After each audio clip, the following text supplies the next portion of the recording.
Well,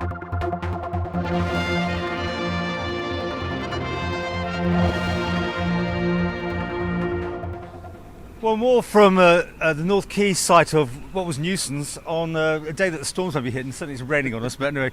With me is Michael Joseph. I'm sorry, I always call you by that. Michael, now today, because you have different hats, you're representing the company that's doing this development, right? That's right, yep. So here on behalf of Kelman Limited, which is a Manx-owned company that it's looking to rejuvenate and invest in, this what you can see behind you is this crumbling building site, and hopefully do something good for the Isle of Man. Let's get this sorted. I mean, this road's been shut, it was coming down, then it wasn't coming down. There's been mixed messaging going on. Where are we up to? I mean, there's some news on this. Yeah, so what we've got now is we've got the planning application in, and the proposal is quite comprehensive, and it'll really enhance this North Quay area. And so basically, the short version is on the ground floor, there's a real celebration of Manx food and drink, with 3 new restaurant bar units, and then above apartments, so a number of accessible apartments that'll be, really invest and improve the North Quay here. Okay, but back to my question. This was coming down, it appeared, then it wasn't. It's been, 2 months maybe, something like that. Yep. It's been sealed off.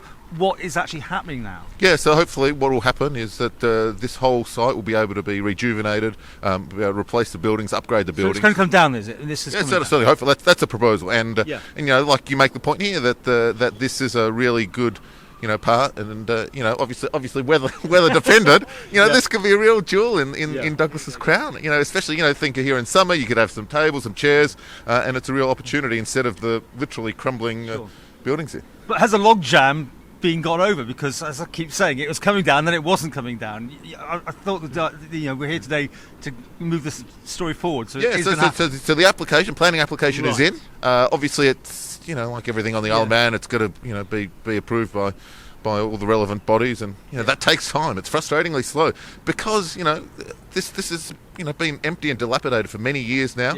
There's been long-standing planning proposals, and for as from the point of view as a local resident, let's hope we get something better than what's behind us. Clearly, it can't be kept locked off like this, though, can it?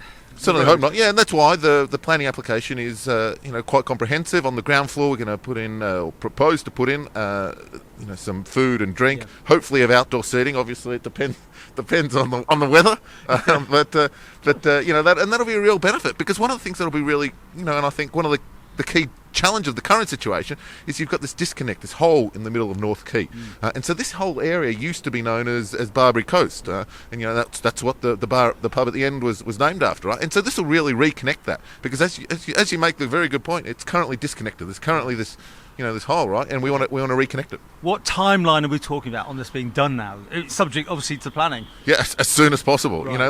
Let's get going here. This is a really good investment. It'll improve the area. It's also quite a sensitive and heritage-led improvement in that it will retain entirely the facade of this building here, which is Merchant's House. It'll retain a lot of the Manx stonework and to use a lot of that material, so that it is a very sensitive and heritage-led development. And so I guess the question is, what's the time frame? As soon as possible. Let's get this going. Obviously the folks who Kelman who are building this want to get it done as soon as possible, so we can get the people of the Isle of Man can re-enjoy this area again.